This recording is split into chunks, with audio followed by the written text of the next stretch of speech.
Bom, então, muito bom dia. Estamos começando mais uma reunião ordinária do GDEC. E hoje nós vamos tratar de um tema bastante interessante que faz bem a ponte, né, entre o direito e a contabilidade, especificamente o direito tributário, mas não só, né? A gente vai, se a gente fizer a volta toda nesse tema, a gente vai acabar levando de volta para a contabilidade e aí ter todos os efeitos societários, por exemplo, que isso pode causar, que é a conexão entre o tema 1182 do STJ, que tratou da questão da subvenção de ICMS, né, dos benefícios de ICMS, se são tributados ou não pelo imposto de renda, e a contabilidade. E aqui, quando nós fizemos a reunião dos 10 anos do GDEC, esse foi um ponto que eu levantei, ainda sem entrar no mérito da questão, mas que requereu, né, por parte dos advogados que estavam conduzindo ali o processo, um esclarecimento contábil, né? Então, isso foi a prova prática levada para um tribunal superior a necessidade de ter um embasamento contábil, ou pelo menos uma explicação contábil sobre os efeitos de vários benefícios do ICMS. A ideia é que nós já falamos sobre esse tema, se eu não me engano, umas 2 ou 3 vezes já no GDEC, conforme ele ia avançando. A ideia aqui não é discutir a parte processual ou ficar discutindo se foi correto ou não foi correto o julgamento, embora, obviamente, a gente possa entrar nisso, mas a ideia é trazer, primeiro, uma visão dos professores Eliseu e Vinícius, que foram os responsáveis por dar essa explicação, esses esclarecimentos com relação às questões contábeis referentes aos benefícios de ICMS, e depois o Vandré vai falar para a gente sobre a experiência dele. Ele é um profissional que conduz a área tributária de uma empresa grande, brasileira, bastante conhecida. Todos nós provavelmente temos algum produto da empresa do André em casa. E a ideia, então, é trazer como que isso foi tratado dentro da empresa e na prática de dentro da empresa, né? E o Vandré tem um caso bem interessante porque é aquilo que eu falei, ele não fica só na esfera tributária, ele passa pela contábil e passa pela societária também, porque tem, né, os sócios estão lá olhando para todos esses efeitos. Então, o foco vai ser, eu acho que complementar e o que a gente precisa ver agora, né? Embora não tenha os acórdãos ainda, embora seja possível ter embargos de declaração, né? Eventualmente até alguma mudança, mas eu imagino que no teor, efetivamente, no mérito da questão, pouca mudança deve acontecer, mesmo com os embargos, né? Então, eu acho que é hora, como, aliás, ontem no Valor Econômico, 2 matérias trazendo exatamente esse ponto, as empresas já se mobilizando, já divulgando, já provisionando, né? E é o que vai acontecer daqui para frente. Esse vai ser o impacto que a gente vai ver na contabilidade. Então é interessante esse tema, por quê? Porque a contabilidade ilumina a discussão jurídica e, uma vez tomada a discussão jurídico-judicial, volta para a contabilidade, né? Porque a contabilidade vai ter que refletir exatamente essa decisão. Enfim, eu acho que a introdução já foi até longa demais. Eu quero, então, passar a palavra ao professor Eliseu, que, viu, Vinícius, ele é o mais assíduo frequentador do GDEC, né? A carteirinha dele está 100% ali. Vinícius, é a primeira vez que nós recebemos você aqui. Espero que seja o início, né, de um contato bem longo aqui. Tá? Então, eu passo a palavra para vocês, exatamente para trazer esses aspectos contábeis aqui. Obrigado, Edson. Eu sou mais assíduo do que o próprio fundador, né? Então, vocês perceberam, quando ele disse o mais assíduo, É verdade, mais do que o é próprio verdade. fundador, né? Aliás, eu sou aqui, talvez o mais antigo, porque eu era daquele grupo que era Diálogos Fé São Francisco. Raquel Stein, né, pela Faculdade de Direito, mas ele era mais voltado para a economia institucional, que era o Zilberstein, lá na FEA. Mas tudo bem, vamos lá. Esse assunto, no que diz respeito à parte contábil, eu confesso que, inclusive, no começo eu tinha um certo pensamento, mas depois a gente foi pensando e, junto com a Vinícius, andamos pensando bastante e desenvolvendo alguns trabalhos. E, há já bastante tempo, a gente tem defendido uma ideia no que diz respeito a essa parte contábil. Em primeiro lugar, se a gente olhar o CPC 07, que cuida de subvenção, a primeira coisa que a gente precisa lembrar é o seguinte: o foco do CPC 07 não é, na verdade, contabilidade. Ele usa a contabilidade como um instrumento para mostrar e conseguir o atendimento ao objetivo da norma, né, da norma original lá do IASB, tá correto? Que é o IAS 20, seguido da tal da SIC 10, e aqui lá são dois documentos, e aqui na nossa versão brasileira nós juntamos os dois documentos, um na forma de pronunciamento e outro está lá na forma de um apêndice de interpretação.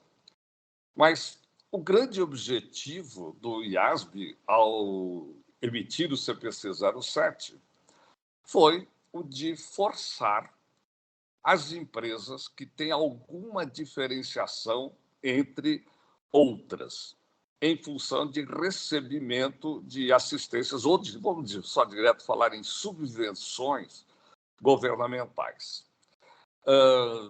Então, por exemplo, aqui na minha cidadezinha estão terminando a construção de um enorme armazém de café, inclusive vai ser entreposto aduaneiro, etc.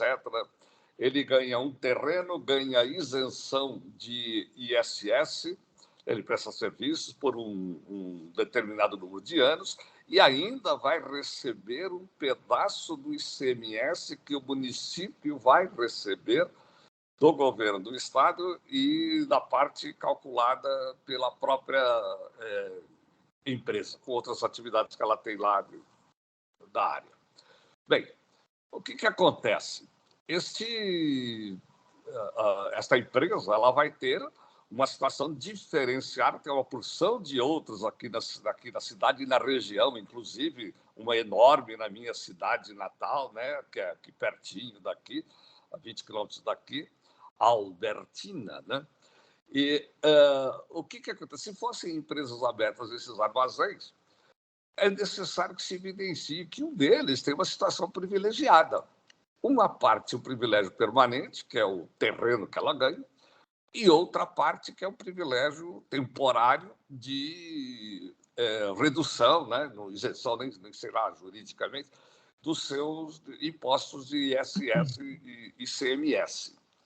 Então, o objetivo da norma foi o seguinte: quando existem entidades, empresas ou alguns setores que têm algum benefício especial, estão aí no mercado, né, de capitais, a visão básica do IASB é mercado de capitais e crédito também, porque quando os bancos recebem os balanços lá dos diversos armazéns, etc., é importante que eles tenham essa consciência, essa visão direta do quanto que é benefício que a empresa tem, inclusive separando aquele benefício que é permanente, no caso é o terreno que ela recebe, que se ela cumprir, né, ele é temporário porque ela tem que cumprir certas metas, mas depois de cumprir certas metas, definitivamente o terreno é dela.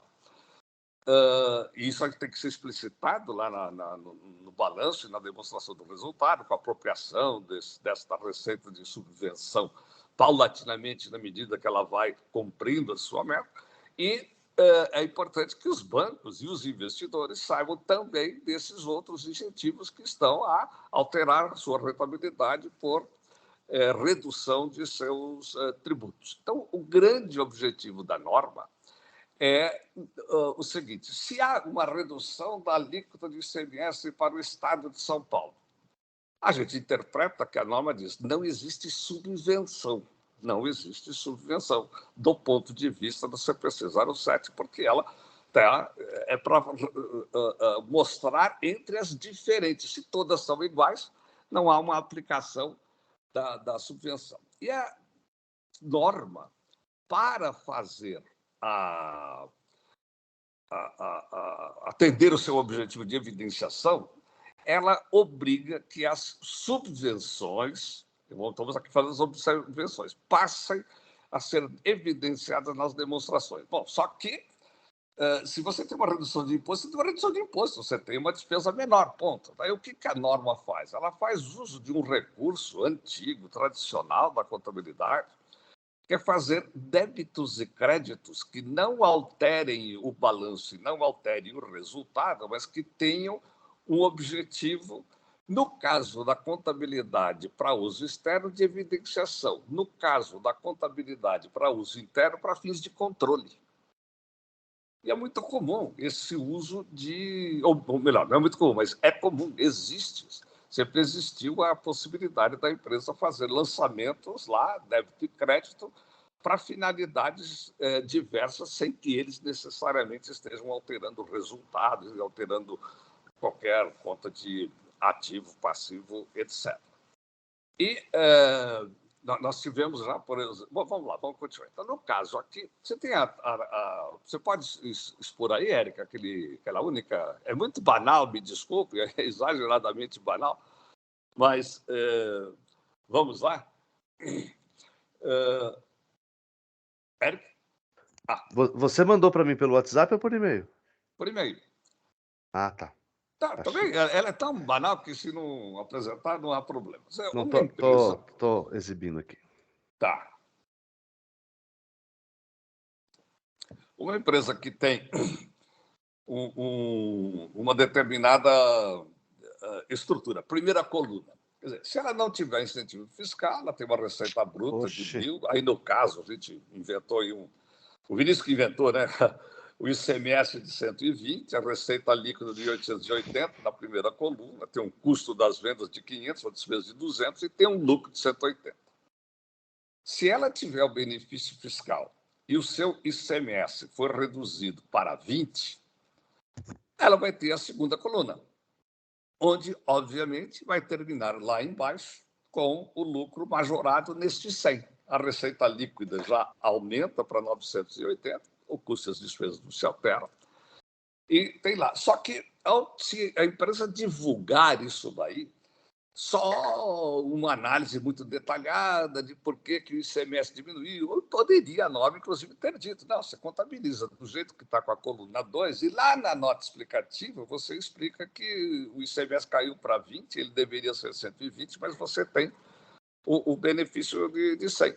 Mas há uma opção para forçar mais ainda a transparência, para mostrar melhor, divulgar melhor este efeito, é colocar na demonstração, já que nota explicativa é sempre, né, algo que, na maioria dos casos, não consegue ter o mesmo tipo de atenção do que as demonstrações chamadas primárias.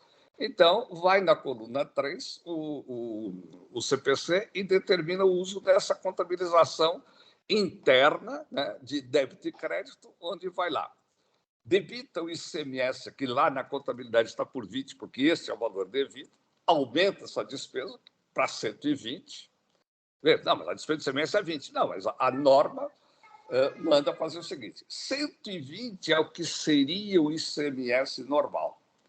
Mas eu tenho uma subvenção que é um aumento do patrimônio líquido, tá certo? É uma receita no sentido que ele é um aumento do patrimônio líquido, que não é transação de capital com o sócio. Eu sei, então fica lá menos 100 na linha do ICMS, vai para menos 120, mais os 100, continua tudo igual à coluna 2.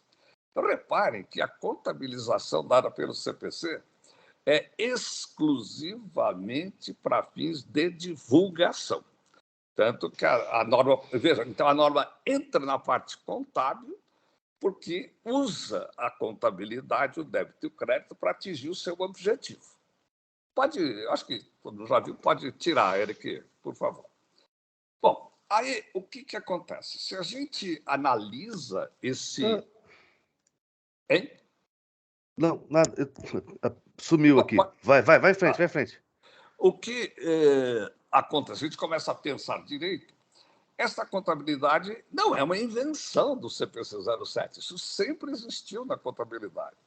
Por exemplo, neste país, nós tivemos praticamente todas as empresas, lá no passado, fazendo uma contabilidade dessa natureza no juros sobre capital próprio. O fisco exigia que, para efeito da dedutibilidade, tinha que estar na contabilidade. Então, todo mundo lançava uma despesa que não existe.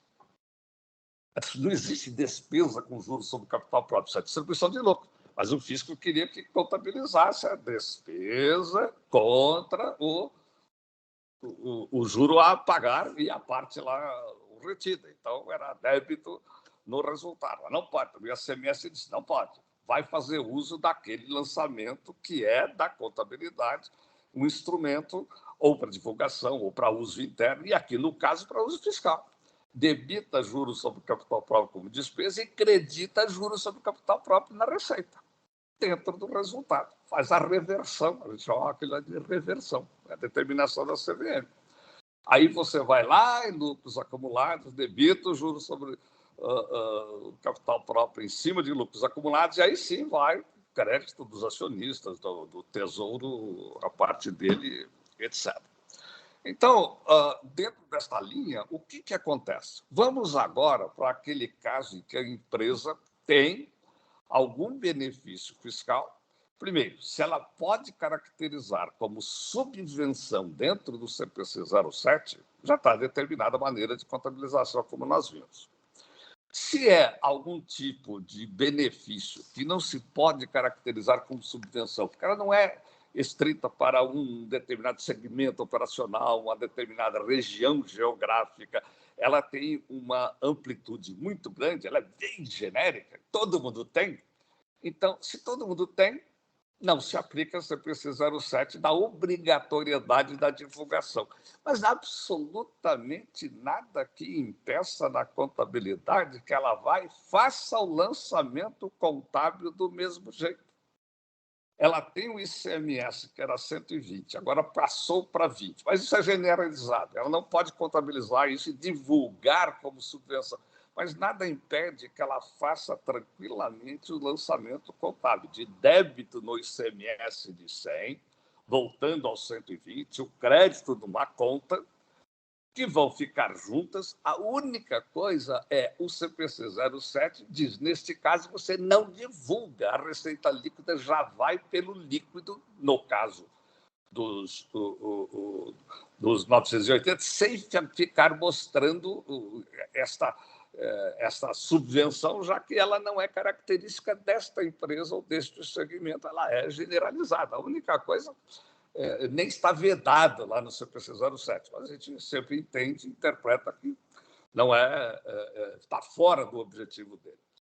Portanto, o que a gente concluiu, né, Vinícius, e defendemos isso? Quer dizer, se você tem estas situações em que você tem benefícios ligados, no caso aí, a governo, tá certo? Principalmente, você tem a possibilidade tranquilamente, se não se caracteriza formalmente como subvenção para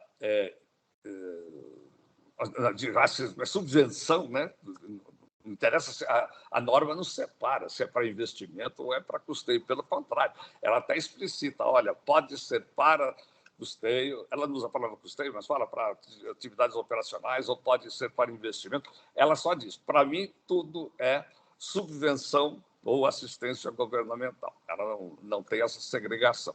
Mas nada impede que a empresa, mesmo não tendo a obrigação, possa fazer, sim, a contabilização da despesa e da receita, está correto? Fazendo essa compensação lá dentro, como tantas outras que, às vezes, a empresa tem para fins de controle interno, está certo? Esses dias eu vi um caso de uma empresa que tem lá um valor monstro, é uma concessionária. ela tem um valor monstruoso contabilizado no passivo. Ela esqueceu de aplicar a contabilidade de acordo com as regras. Eu não vou nem dizer que a contabilidade dela é ruim.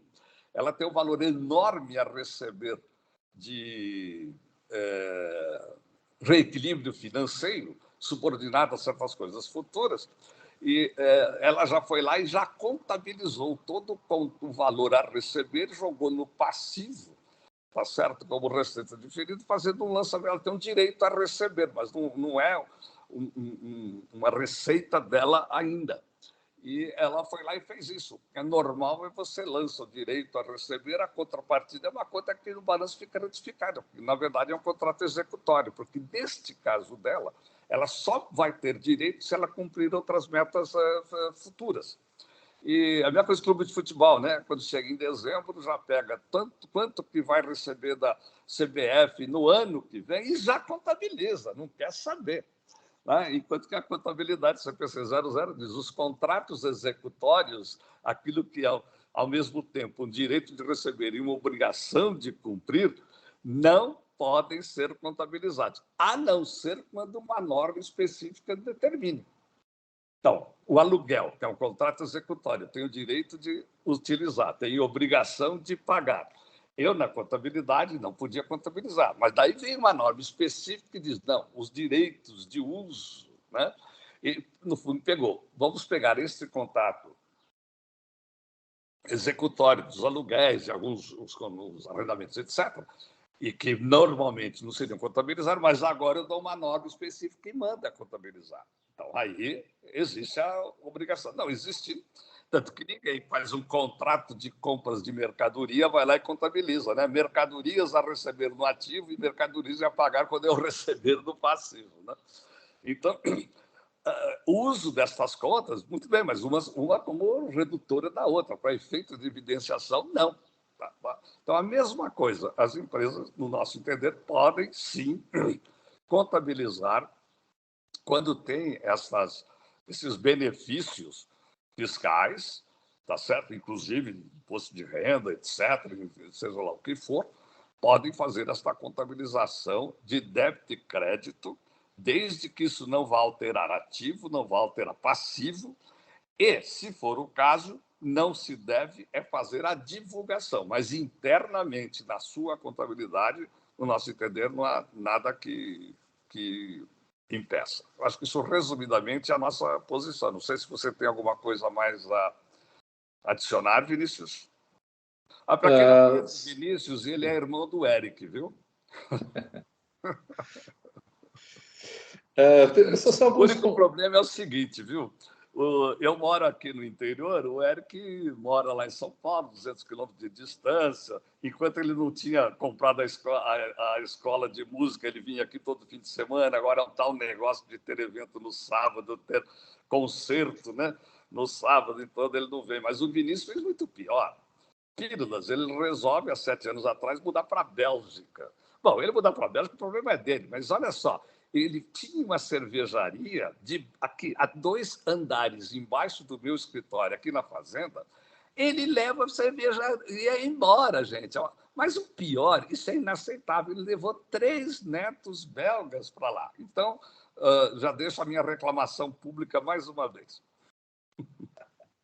Ai. Toda vez eu tenho que escutar isso, mas enfim. Eu falava de concessão, que acho que é de subvenção, que acho que é mais fácil, mas enfim. Bom, pessoal, antes de mais nada, obrigado pelo convite, pela oportunidade e desculpa qualquer besteira que eu vou falar aqui, que eu caí meio de gaiata aqui no grupo de vocês. Mas eu tenho só alguns complementos. Esse raciocínio contábil que a gente desenvolveu, na verdade, não é nada de novidade, mas ele foi em função de uma necessidade que houve, que os advogados que procuraram a gente falaram, olha, teve um determinado desembargador que fez uma invenção fantástica de denominar determinados incentivos de grandezas positivas e determinados incentivos de grandezas negativas, falando que os incentivos são grandezas positivas, eles efetivamente não, eles podem ser deduzidos da base de cálculo de imposto de renda, contribuição social, mas os outros, eles são grandezas negativas. Então, eles pediram e falaram, olha, faz sentido isso? O que isso significa? Então, na verdade, o que o desembargador tentou falar foi o seguinte: olha, os incentivos fiscais que são explícitos, que nem crédito presumido e, por exemplo, redução de dívida, não tem escapatória de você não contabilizar a receita disso, porque para você reduzir o seu passivo, aumentar o seu ativo, você tem que contabilizar a receita. Portanto, o lançamento contábil ele é obrigatório. Então, isso automaticamente é uma grandeza positiva, porque gera uma receita. Mas os outros incentivos fiscais, que no fundo são todos reduções ou de custos, redução de despesa, eles não aparecem, não aparece o devido ao lançamento contábil. Por isso, eles são grandezas negativas. E como são grandezas negativas, tudo isso tem que ser tributado. Essa foi a invenção o raciocínio lá do desembargador. Então, o que a gente fez foi, basicamente, desenvolver esse raciocínio que o Eliseu acabou de falar, mostrando que, independente da natureza do incentivo ou da subvenção, vou chamar de incentivo, isso é sim uma receita, porque isso, em última instância, causa um incremento patrimonial. Portanto, não existe, nem contabilmente, no meu ponto de vista também, nem economicamente, o tal de grandeza positiva e grandeza negativa. É tudo, sim, receita. Algumas são explícitas, onde o desembargador consegue ver, daí ele falou que essas são grandezas positivas, e outras não, que não são tão explícitas, que essas que demandam esses controles contábeis. Você contabiliza a despesa que seria caso eu não tivesse o incentivo, e depois eu faço uma redução, contabilizando a tal da receita do incentivo fiscal, receita de subvenção, o nome que você quiser, quiser que seja dado. Então, esse foi o contexto de onde a gente desenvolveu esse raciocínio contábil. Porque, no fundo, o raciocínio contábil, de uma forma bem reduzida, é aplicar o pouco que se tem de mensuração no CPC 07 para todos os incentivos, independente de ter sendo classificados como subvenção ou não. No fundo, basicamente, foi essa a linha de raciocínio que levou. Ou seja, de uma demanda sobre tentar mostrar que não existe o tal das grandezas positivas e negativas, até a gente chegar do outro lado contar, falou, não, são todos eles, independente do nome que se dá, são todos eles receitas, porque eles acabam gerando um incremento patrimonial. Então, esse basicamente foi o contexto onde a gente desenvolveu esse argumento todo que o Eliseu aí detalhou para a gente. Excelente explicação. Acho que agora dá para entender, e o Vinícius trazendo a motivação do ministro lá do STJ, realmente ficou claro esse ponto. Eu tenho duas dúvidas aqui, mas eu não vou fazer isso agora, não, porque a gente quer ouvir o André antes, para ele falar como é que foi essa discussão lá internamente. André, a palavra é sua. Se você quiser, eu já começo a compartilhar aqui.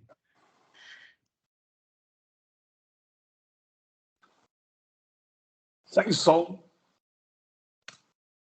Está sem som. Está no mudo. Desculpe-me. Pode ser, Edson, pode compartilhar para mim, por favor. Enquanto isso, eu vou fazendo a introdução aqui. Bom dia a todos, me chamo André. Como o professor Edson aí iniciou, eu sou responsável pelo jurídico de chamaria de um grupo, né? A gente chama aqui de Grupo MK, que contempla algumas marcas, e dentre elas, certamente alguém vai ter aqui em casa algum produto, que é a marca Mondial. Agora estamos com a marca Aiva e tem outras marcas aí no nosso portfólio.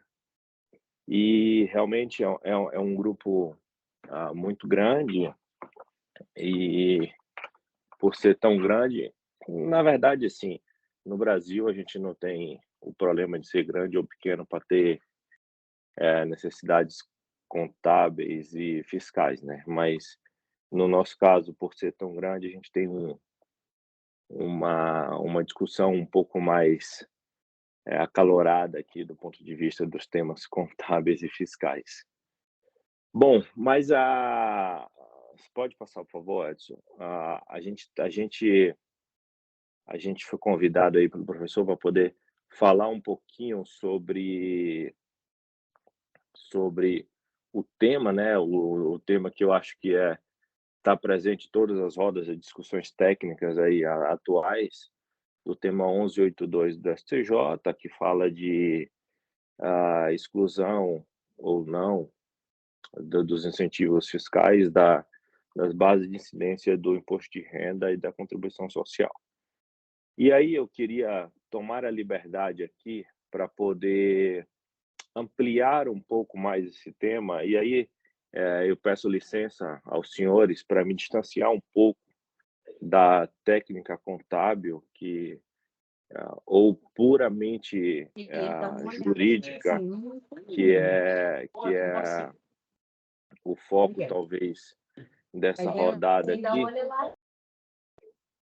e estender um pouco isso para o impacto de tudo o que vem acontecendo nos últimos tempos, advindo das decisões judiciais, do impacto que isso vem causando na atividade empresarial. Isso gera impacto na atividade empresarial. Eu posso garantir a vocês, sem qualquer dúvida, e isso eu acho que é uma redundância, talvez, isso gera impacto na atividade empresarial. Isso gera impacto em um impacto muito maior do que o impacto contábil, do que o impacto fiscal. Isso gera um impacto de negócio. E aí, professor, pode trazer o próximo slide? E eu queria colocar aqui o seguinte: será que no momento da atividade dos tribunais superiores, na hora da decisão, na hora de colocar seu voto, suas razões, considera-se esses impactos que isso causa na atividade empresarial? Considera-se todos os planos de negócios que foram estudados, desenhados, projetados? A gente sabe, entre todos nós aqui, eu acho que somos próximos disso, no desenvolvimento de um plano de negócio, a gente traz uma necessidade de estudo logístico, de estudo comercial, de estudo de viabilidade financeira daquele empreendimento, e tudo isso também está contemplado o impacto tributário, fiscal das nossas normas, das nossas decisões, para a gente conseguir efetivamente decidir se vai ou se não vai seguir com aquele negócio. Então, se eu analiso hoje um plano de negócios, se eu vou montar um plano de negócios, eu vou olhar para frente, vou projetar o meu negócio no tempo, mas eu vou tirar a foto da norma que está posta hoje. Eu não tenho como prever se aquela norma vai ou não vai estar em vigor no próximo ano. E aquela norma, seja ela contábil, seja ela fiscal, seja ela trabalhista, ou seja lá o que for, ela gera impacto sim no meu negócio. E precisa ter cuidado com isso. Mas vamos ao próximo slide. Aqui, dentre esses impactos, eu gostaria de trazer para vocês 2 julgamentos recentes, para falar do tamanho da incerteza que o judiciário brasileiro vem trazendo para o empresariado, né? E aqui hoje, senhores, eu estou sentado na cadeira do empresário, tá? Apesar de ser advogado, apesar de ter um contato mínimo, raso com a contabilidade, aí não me uso a tecer maiores comentários sobre isso, mas hoje eu estou sentado na cadeira do empresário, na cadeira daquele que sente o impacto das decisões e e o que é que isso reflete no dia a dia. A gente tem, aí eu vou começar do segundo para o primeiro, a gente tem temas que foram extremamente debatidos e aí precisou se parar, que são os temas 881 e 882 do STF, que tratou da flexibilização da coisa julgada. E também pendente ainda de finalização, com possível embargo de declaração com efeito modificativo a ser oposto, e que a gente não sabe qual que vai ser o final, mas já gera uma incerteza absurda, principalmente por conta da retroatividade dessa decisão. É algo que você, voltando à coisa do plano de negócios, você tira uma foto hoje da norma, você projeta isso no tempo, mas necessariamente agora você vai ter que ter o cuidado de ver quanto vai custar o teu passado. Isso é extremamente complicado e para a cabeça do empresário. E aí eu volto agora, como se não bastasse, eu trago o tema 1182, que é o fomentador dessa discussão, e eu trago agora a discussão de outros benefícios fiscais que não aquele do crédito presumido, mas ainda numa cadeia de incerteza que não se sabe o que vai acontecer amanhã, porque, como o professor falou no começo, a gente não tem os acordos ainda, a gente não sabe efetivamente o que é que vem fundamentando os votos, quais são os balizadores, mas tem alguns pontos aqui que a gente já pode discutir e eu acredito que já foi ponto de discussão dos senhores aqui em outras rodadas, mas necessariamente eu vou precisar trazê-los novamente para poder a gente falar um pouquinho sobre isso. Por favor, professor. Nesse tema repetitivo, a gente tem 3 itens fixados, né? O primeiro e o segundo item, eu acho que são itens que não deveria causar tanta discussão, mas a gente não sabe como é que isso vem detalhadamente, mas eu acho que são itens mais tranquilos, né? Que falam, o primeiro fala que é impossível excluir os benefícios fiscais relacionados ao ICMS, salvo quando atendido os requisitos previstos na lei, não lhes aplicando o entendimento firmado no ERESP 1.517.492 do Paraná, que excluiu o crédito presumido de ICMS da base de cálculo do imposto de renda e da contribuição social. Aqui, pura e simplesmente esse item não deveria gerar tanto problema interpretativo, ou seja lá o que for, mas ele gera um problema na cabeça do empresário que mais à frente vocês vão ter contato com isso colocado aqui por mim. O segundo item é que, para a exclusão dos benefícios, não deve ser exigida a demonstração de concessão como estímulo em implantação ou expansão de empreendimentos econômicos. Não sei se aqui a gente vai ter muito problema também, mas eu queria me apegar um pouco mais ao item 3, que eu acho que tem sido também para vocês algo que tem trazido um grau maior de incerteza, de discussão, porque a gente traz conceitos novos aqui para o debate, né? A gente, no final do item, a gente coloca ali onde está grifado de amarelo, que assim, os valores... vamos lá, eu vou ler tudo aqui, porque o item é importante. Considerando que a Lei Complementar 160 incluiu os parágrafos 4º e 5º no artigo 30 da 12.973, sem, entretanto, revogar o disposto no seu parágrafo 2º, a dispensa de convocação prévia pela empresa de que a subvenção fiscal foi concedida como medida de estímulo à implantação ou expansão do empreendimento econômico, não obsta a Receita Federal de proceder ao lançamento do imposto de renda e contribuição social, se, em procedimento fiscalizatório, for verificado que os valores oriundos do benefício fiscal foram utilizados para finalidade estranha à garantia da viabilidade do empreendimento econômico. Bom, dentre outras coisas que tem ali pelo meio desse item 3,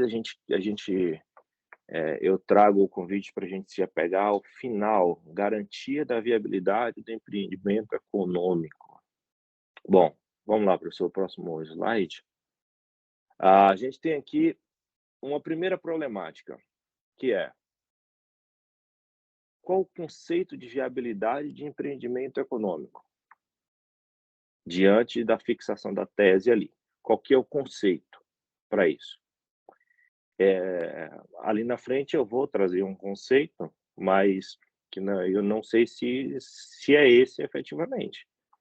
Qual que são as consequências da fixação desse tema, mesmo a gente ainda não sabendo o que é que vem descrito nos acordos, né? A consequência é atuações retroativas aos últimos 5 anos.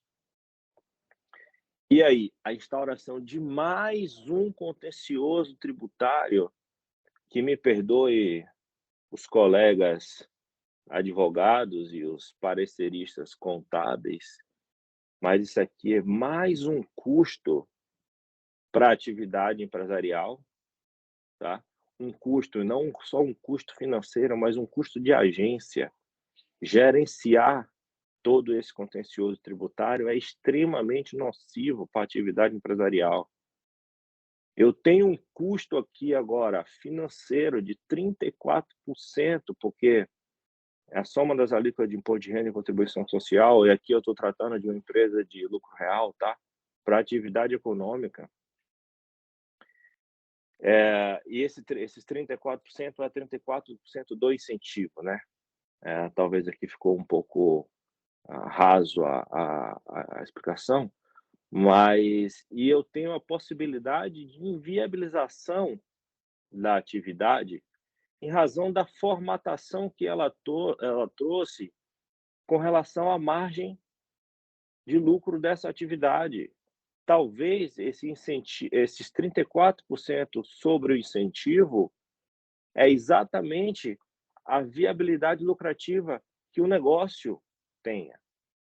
Então, a gente precisa entender essas consequências para isso tudo.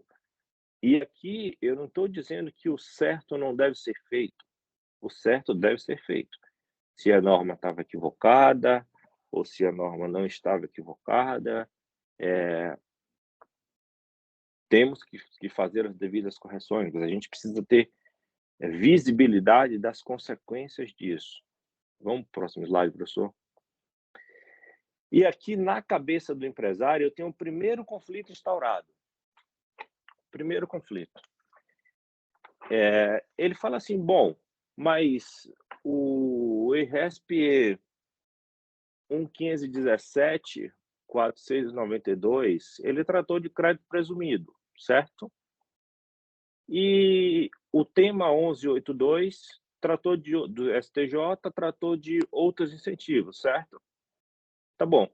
Mas por que um teve um tratamento e os outros estão tendo outro tratamento?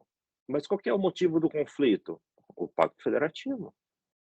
Qual que é a diferença de incentivo de crédito presumido para incentivo de redução de base de cálculo? E aí, professor, pode passar para o próximo slide, porque eu trago aqui reflexões que eu chamei de inquietantes para o empresário, né? Ele fala assim, por que os demais incentivos não têm o mesmo tratamento do incentivo com crédito presumido? Tributar crédito presumido ou diferimento ou redução de base de cálculo, ou seja lá o que for, não teria a mesma ofensa ao Pacto Federativo? Por que o Superior Tribunal de Justiça não olhou para isso? A gente talvez aqui tenha um problema processual, ter um problema de mérito, ou seja lá o que for, mas a gente está aqui colocando as dores do empresariado. A gente está colocando aqui qual que é o efeito das decisões na cabeça do empresário, daquele que gera riqueza para o país. Então, a gente tem essa primeira reflexão inquietante aí na cabeça do empresário. Por que não se observa? Por que no primeiro momento foi dito que o Pacto Federativo impede a tributação quando é incentivo com crédito presumido e não se aplicou isso de alguma forma, tá, gente? Aqui eu não estou me apegando à tecnicidade jurídica, mas de alguma forma, por que não se aplica isso para os outros incentivos? Então, já são as duas primeiras dores. Vamos para o segundo ponto, por favor, ou para o segundo conflito instaurado, né? E aí o segundo conflito instaurado na cabeça do empresário é sobre a utilização de benefícios fiscais que deve estar alinhada com a garantia da viabilidade do empreendimento econômico. Bom, mas o que é isso na cabeça do empresário? E aí eu falei que eu trago o conceito daquilo que é um empreendimento viável, um empreendimento econômico viável na cabeça do empresário. Vamos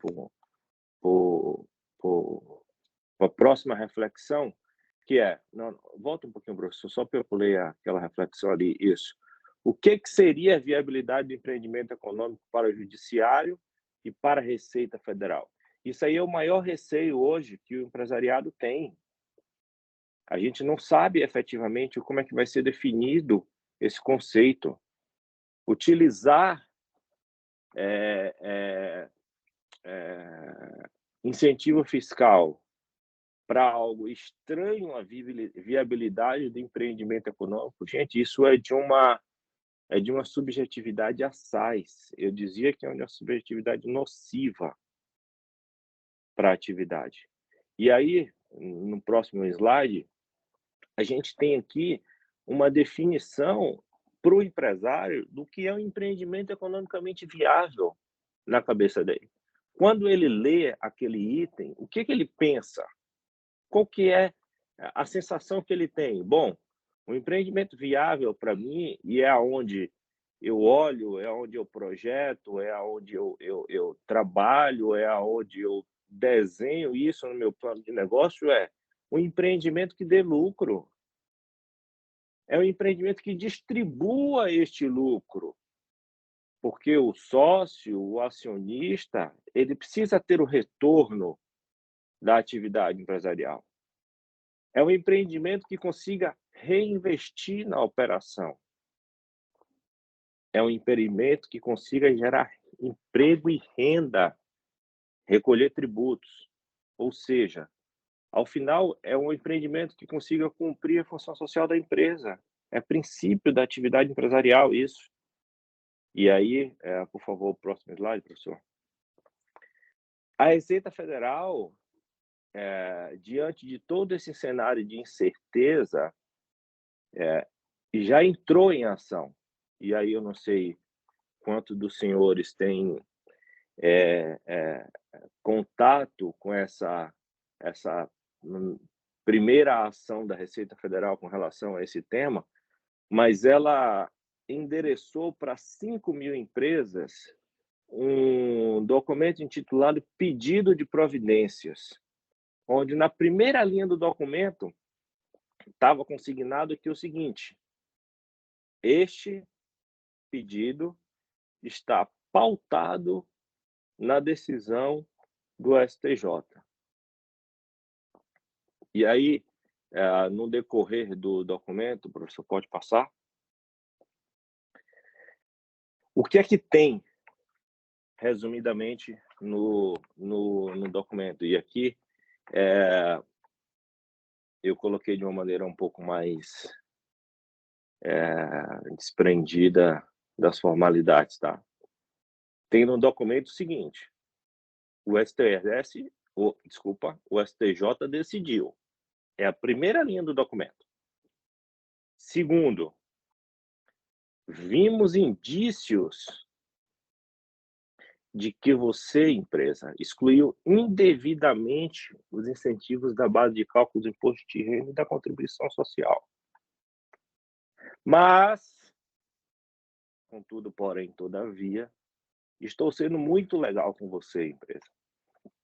Eu estou te dando prazo até 31 de julho de 23 para a empresa revisar as escriturações, mas depois disso eu vou te fiscalizar, tá? Contudo, se você achar que está tudo certo, me prove com base legal e planilha de cálculos. Bom, aí meu telefone toca. Ato seguinte, alguém abriu o ECAC da empresa. E aí vem um próximo slide. Mais uma reflexão inquietante do empresário. Mas, André, esse processo já está finalizado? A Receita Federal pode fazer isso? Então, não sei o que responder. Na verdade, eu sei, né? Tecnicamente, eu até saberia, mas a resposta técnica não serve para o empresário, porque não é ela que a gente consegue sustentar no dia a dia. Não se poderia, o processo não está finalizado, a gente não sabe o que é que vem nas razões do acórdão. A Receita Federal já poderia fazer isso? Boa, ela vai sustentar que pode, porque ela só está pedindo informações, ou seja lá o que for. Mas isso é uma clara pressão para poder ver ali empresas refazendo escriturações, declarando erros, ou seja lá o que for. Isso, eu volto a dizer, é extremamente nocivo à atividade empresarial, e aqui eu não estou defendendo aqueles que não estão na conduta linear, tá? E aqui está fora de qualquer possibilidade aqueles que forçam a interpretação contábil, a interpretação do CPC, para poder ter qualquer tipo de benefício não linear do ponto de vista tributário, tá? E aí vamos para o próximo slide, já estou me encaminhando para o final, que é o seguinte: a gente precisa fazer algumas observações diante desse cenário que está posto no Brasil, tá? A gente precisa buscar uma forma de gerar estímulo à atividade econômica. Essa atividade econômica ela vem sendo agredida de forma muito intensa pela instabilidade judicial. A gente precisa ter um Estado que consiga, Estado aí como um todo, tá? Não unidade da federação, que consiga fomentar a atividade empresarial. A gente precisa criar um ambiente institucional favorável à ampliação dos investimentos, à renovação dos investimentos na cadeia produtiva do país. E eu estou falando aqui com vocês, senhores, volto a dizer, sentado na cadeira do empresário. E do empresário que tenta a todo custo, acreditem, a todo custo, ser linear com a legislação que está colocada hoje. E aí a gente precisa estabilizar o ambiente produtivo. A gente precisa ter regras claras para a gente conseguir desenvolver efetivamente as atividades com segurança. Eu não consigo hoje... passa só o próximo slide aqui, professor, só para eu... Ah, tá. Pode voltar um pouco. Eu não consigo hoje, por exemplo, projetar com segurança efetivamente o que vai acontecer nos próximos 5 anos. A empresa, por exemplo, que eu sou responsável pelo jurídico, isso aí é público, aí não tem problema nenhum eu colocar aqui, ela está fazendo um investimento de centenas de milhares de reais, centenas de milhões de reais no estado da Bahia agora, considerando a regra do incentivo fiscal que está posto hoje. Porque a gente sabe que todo negócio, para ele parar em pé, ele precisa, do ponto de vista tributário, ter um propósito negocial que lhe ampare, e tem. mas o planejamento tributário, ele é algo extremamente necessário no país que a gente vive hoje, num país tão competitivo como se tem. Então, como que eu posso dar garantia a esses empresários que estão fazendo investimentos bilionários, considerando um incentivo fiscal que eu não sei se efetivamente amanhã nós vamos ter uma alteração legislativa ou uma alteração de entendimento judicial que altere isso. É bem complicado. E aí vamos para as considerações finais ali. Eu gostaria de colocar um ponto aqui, que é, hoje, nas empresas, a discussão do cenário contábil fiscal é tão importante quanto a discussão das estratégias de produção e venda. Isso, para vocês que estão aí do outro lado, e aqui eu não estou me separando dos senhores, mas hoje nós estamos sentados em cadeiras diferentes, poderia ser muito interessante, porque dizer, não, a gente tem muita discussão contábil, muita discussão fiscal, tributária, isso é legal, isso gera trabalho, isso gera demanda, isso gera massa crítica, mas isso é extremamente nocivo para a atividade produtiva de país. O foco do empresário é produzir, gente. E aí a gente precisa, de alguma forma, sensibilizar os donos das canetas nos tribunais superiores, o nosso poder legislativo. A gente precisa criar uma massa crítica, e aí eu conto com a ajuda dos senhores para poder ter força para fazermos isso, e dizer para eles que a gente pode legislar, a gente pode decidir de uma maneira um pouco mais clara, de uma maneira um pouco mais segura, de uma maneira um pouco mais estável, para que a atividade produtiva não precise se preocupar tanto com os impactos dessas decisões no processo produtivo do país. Então, eu faço esse convite aos senhores, me predisponho a contribuir com aquilo que for necessário, e vamos tentar criar massa crítica para, no futuro muito próximo, a gente conseguir ter um pouco mais de segurança jurídica com relação à atividade produtiva no país.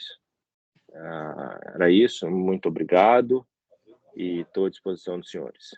Ele teria que autorizar, a solução de dívida ele ia falar assim, quem vai te pagar? Excelente, André. Trouxe uma reflexão, eu gostei dos adjetivos das reflexões, porque é isso mesmo, né? Caracteriza bem o que é. Bom, já temos aqui a Sandra com a mão levantada. Eu queria então, Sandra, vou passar a palavra para você. Você não quer fazer suas perguntas antes, Edson? Não, de repente é até a mesma. Pode seguir, deixa, eu faço depois. Não, na verdade, assim, primeiro, bom dia aí para todo mundo. Cheguei um pouquinho atrasada, tá, gente? Eu não sou dessas pessoas que conseguem acordar tão cedo, assim. Mas eu peguei um pedacinho da apresentação do professor e vi a apresentação aí do Vandré. Oi, Vandré, tudo bem? Eu conheço o Vandré. Excelente a sua apresentação. Oi, Sandra. Tudo bem? Excelente a sua apresentação.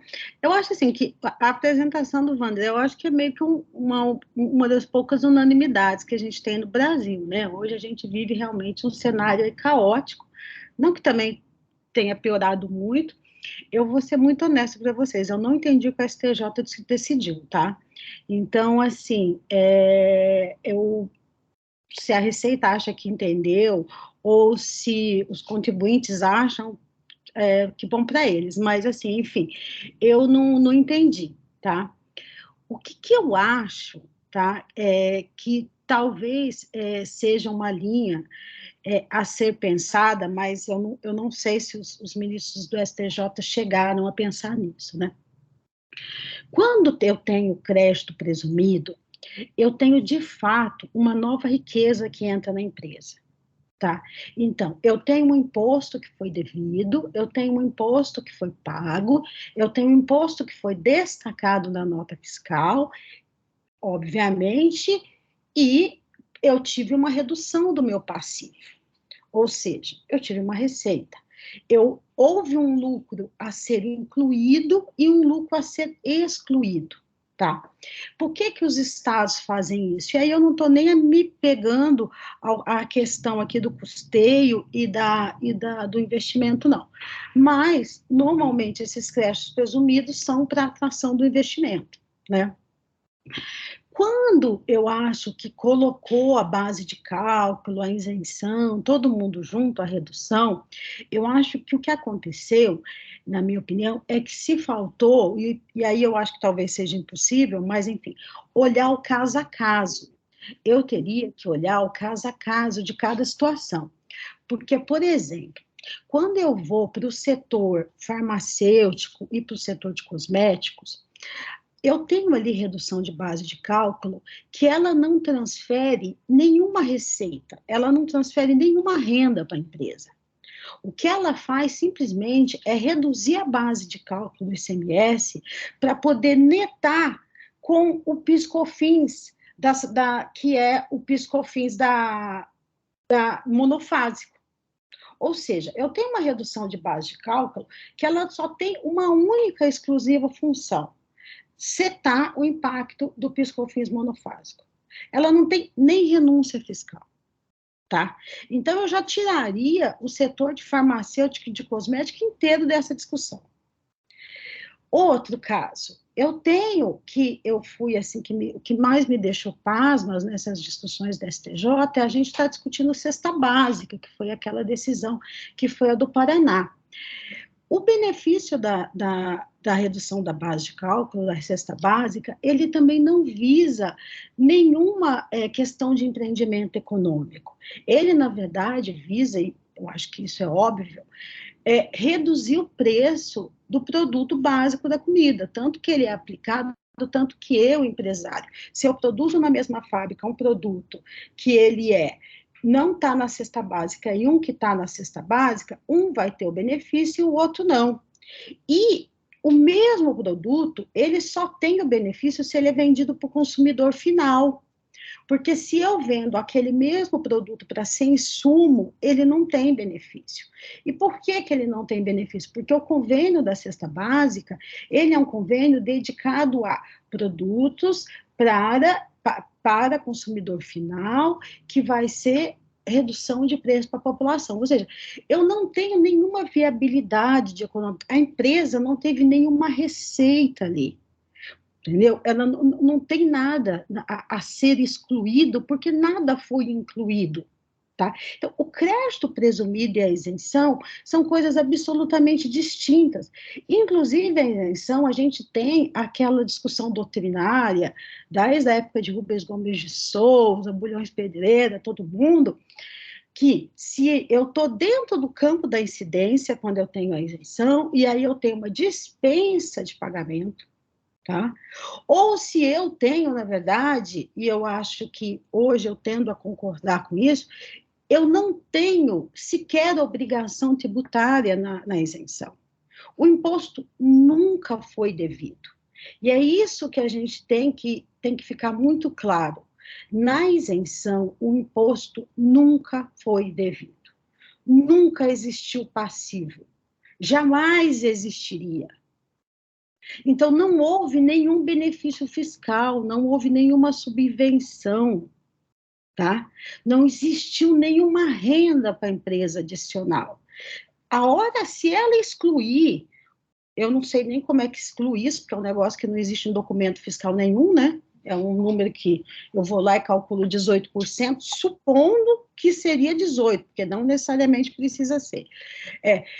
Eu pego um número lá na minha contabilidade e falo, olha só, talvez, quem sabe, um dia, se isso fosse cobrado, eu brinco que essa é a tese do would have been, né? Se isso um dia tivesse acontecido, se eu tivesse nascido americana, eu não estaria discutindo isso. Então, assim, se o produto não fosse isento, eu teria tido que ter pago, mas ele é isento.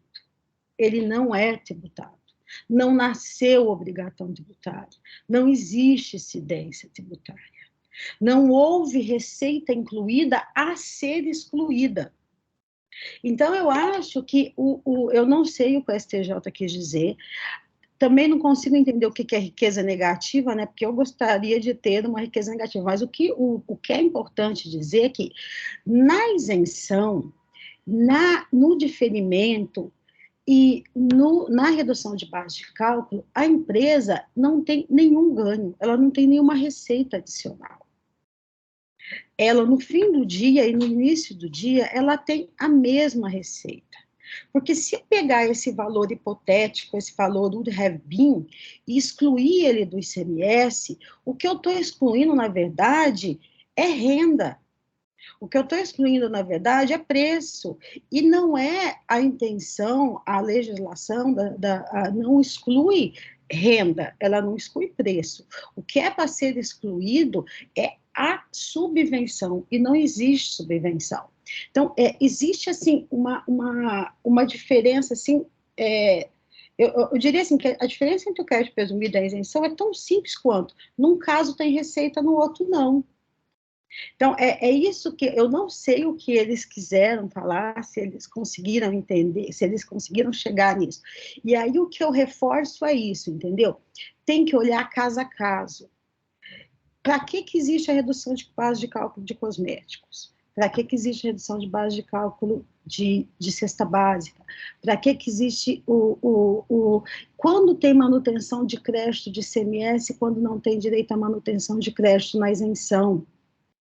Quando é que eu tenho um benefício que de fato traz receita que traz de fato um ganho que foi incluído, a ser excluído, e de fato que aquele no fim do dia, ele simplesmente empatou. Entendeu? Então, assim, eu queria muito, eu tenho vontade de fazer isso, mas eu não tenho muito tempo, de pegar todos os principais convênios de ICMS do Brasil e ver e olhar, e é isso que eu acho que a Receita deveria fazer, é olhar cada redução de base de cálculo, cada isenção, cada uma delas, o que ela de fato faz, porque existe muita discussão, às vezes, enviesada. Os próprios 2 casos que foram levados por repetitivo, ali também já tem uma confusão, porque o caso do Rio Grande do Sul é uma coisa, e o caso de Santa Catarina, que é o PRODEC, é uma coisa completamente diferente. O PRODEC, ele é, na verdade, uma dispensa de pagamento de juros. O PRODEC é uma clara subvenção para investimento. Eu já acho que o negócio começou errado quando eles pegaram um repetitivo de PRODEC para começar a discussão. Então, assim, você conhece o benefício fiscal? Primeira pergunta. É PRODEC? Se é PRODEC, ele não está nessa discussão. PRODEC, subvenção para investimento. PRODEC simplesmente reduz o valor dos juros que seria pago versus para 4%, se eu não me engano. Então, eu acho que falta, às vezes, o confins nessa discussão, falta as pessoas que fazem essas legislações para explicar para que existe aquele benefício exatamente e qual que é a característica, porque aí eu pego caso a caso, entendeu? Pode ter que ter caso que eu vou ter ganho, pode ter caso que não. Por exemplo, eu acho até que no caso que eu tenho a manutenção, sim, mas no caso que eu tenho que baixar o crédito de ICMS, tem caso que eu tenho até, sinceramente, tem vários benefícios fiscais no Brasil que eles mais complicam do que melhoram, porque você acaba ficando com crédito acumulado que você não usa. Então, assim, é o caso a caso que eu queria ver, porque essa discussão da redução, da isenção, não é tudo a mesma coisa, gente, não é. Sandra, é por isso que eu acho que a decisão do STJ ainda vai ter próximos capítulos ou próximas temporadas, porque realmente tem muito ainda a ser destrinchado ali. Mas deixa eu passar a palavra para o Gustavo, que também levantou a mão aqui, o próximo da lista. Edson, o professor Eliseu também levantou a mão. Não sei se ele quer falar antes. Aqui para mim aparece quem primeiro levantou. Tá bom. Não, são 2 pontos. eu só queria destacar 2 pontos, assim, acho que as 2 apresentações foram ótimas dentro do seu escopo, na parte contábil, na parte do empresário. Agora, eu queria destacar um ponto da apresentação do André, a questão justamente do que seria aquele destaque do tema do STJ, da manutenção do recurso no empreendimento, na empresa. Até lendo junto com, pelo menos na minha cabeça, isso sempre foi a questão da manutenção da reserva. Ou seja, não distribuir o valor do incentivo, porque o incentivo é concedido justamente para o empreendimento, então é para ser utilizado no empreendimento econômico, né? E lendo o comunicado da Receita, que o André mencionou, eu acho que essa também é a leitura da Receita Federal. Ou seja, se você tiver constituído reserva, não tiver distribuído incentivo para o sócio, independente de entrar na discussão, se for uma subvenção para investimento ou para custeio, no caso do ICMS, né, você estaria fora da incidência do IR da CS. Assim, então, esse é o primeiro ponto que eu queria colocar, assim, que eu acho que me parece que é essa é a leitura que eu faço e parece que é essa a leitura que a Receita está fazendo. O segundo ponto, só até para fazer uma contraposição ao que a Sandra falou, a questão da isenção, poder ou não ser subvenção, eu acho que a própria lei admite, no artigo 30 da 12973, ela fala subvenções para investimento, inclusive mediante isenção ou redução de impostos. Ou seja, e aqui me parece assim, que aí, de fato, no caso da isenção, se o ente público dá uma isenção visando atrair investimento, visando a implantação de uma empresa no território dele, essa isenção tem um caráter de subvenção. Porque aí eu acho que entra aquilo que o professor Eliseu falou. Uma coisa é a isenção concedida para todo mundo. Ou seja, se todo mundo tem uma isenção, ou se todo mundo tem uma redução de base, então o tributo não é cheio, é aquele que é devido. Agora, se uma empresa específica, de um ramo específico, tem um incentivo, que é para ampliar ou que é simplesmente para fomentar um negócio, me parece que aí sim tem um caráter de subvenção. Era só esses 2 pontos que eu queria destacar aqui, até porque não vou entrar também na questão contábil, que não é a minha praia, definitivamente. Muito obrigado, Gustavo. Excelentes pontos. E aí, Sandra, foi bom eu esperar um pouquinho mesmo, porque depois eu vou pegar a palavra sua e do Gustavo, porque tentar construir minha dúvida aqui. Mas vamos lá, professor Eliseu.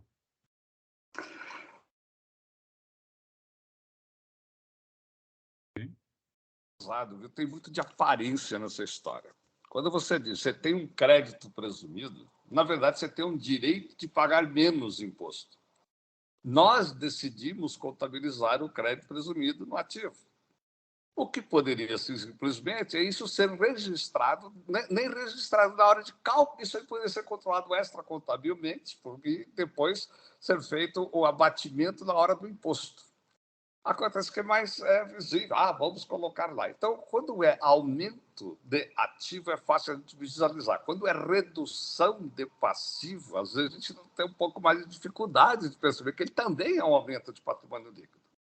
Tirando essa história da isenção generalizada, etc., não há dúvida. O que você tem eu iria pagar tanto e tenho este benefício, portanto, eu vou deixar de pagar. Então, na verdade, sim, este benefício de menos passivo também no fundo, um incremento de patrimônio líquido. Que do mesmo jeito que o crédito presumido, eu posso reconhecer simplesmente não fazendo nada e só registrando a despesa menor, ou fazendo a evidenciação de quanto seria a despesa e quanto que é o benefício por eu não ter a despesa, que é um incremento de patrimônio líquido.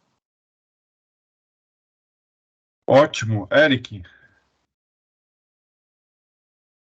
Se vocês me permitem, rapidinho, eu vou compartilhar aqui um negócio, que é o seguinte, eu vou ressuscitar aqui uma discussão que a gente já teve aqui no GDEC, esse material aqui, eu já usei ele no GDEC, só acrescentei uma coluna nova.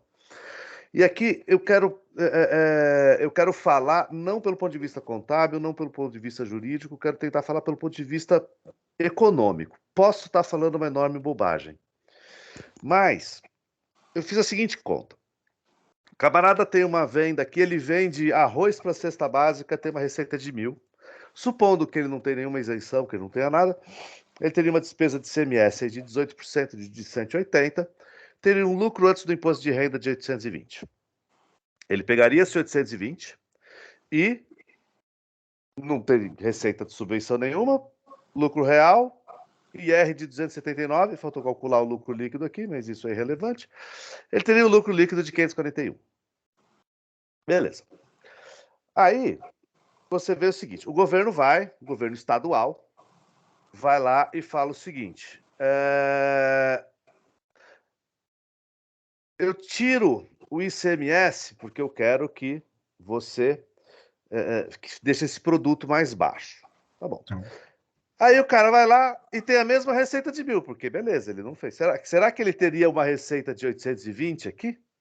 Ou ele teria uma receita de 1.000? Então, supondo que ele tivesse a mesma receita de 1.000, ele tem o lucro antes do imposto de renda de 1.000 e o imposto de renda de 340.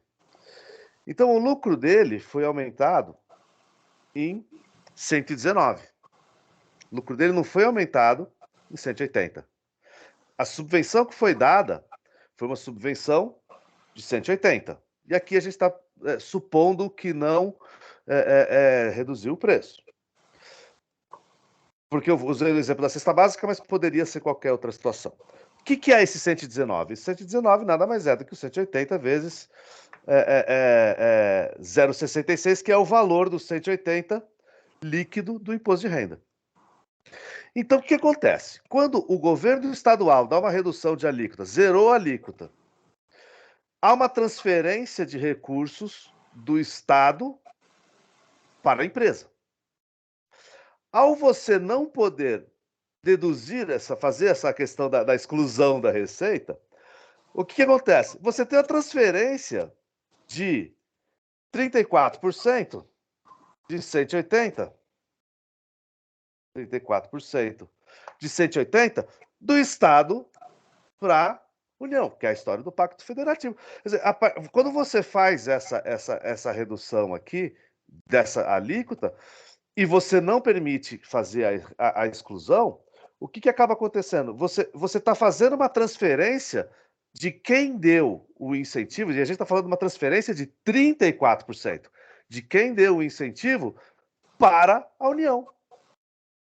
Então, um terço do incentivo, com o perdão da palavra, vocês já me conhecem há mais de 15 minutos, foi pro saco. Bom, aí a gente vai... Eu concordo que eu acho que fazer isso aqui só para fins fiscais, contabilmente, que seria o quê? Eu tenho a receita, contabilizo qual seria a minha despesa de ICMS, calculo a receita de subvenção, chego no lucro real, lucro do imposto de renda de 1.000. Vou calcular o meu imposto de renda, pego os 1.000, tiro 180, chego nos mesmos 820 e pago o mesmo imposto de renda de 279. Aí sim, o aumento dos 180, se eu pegar os 721 e tirar os 541, beleza, estou lá com 180. O 180 que foi transferido do Estado para a empresa, ficou na empresa.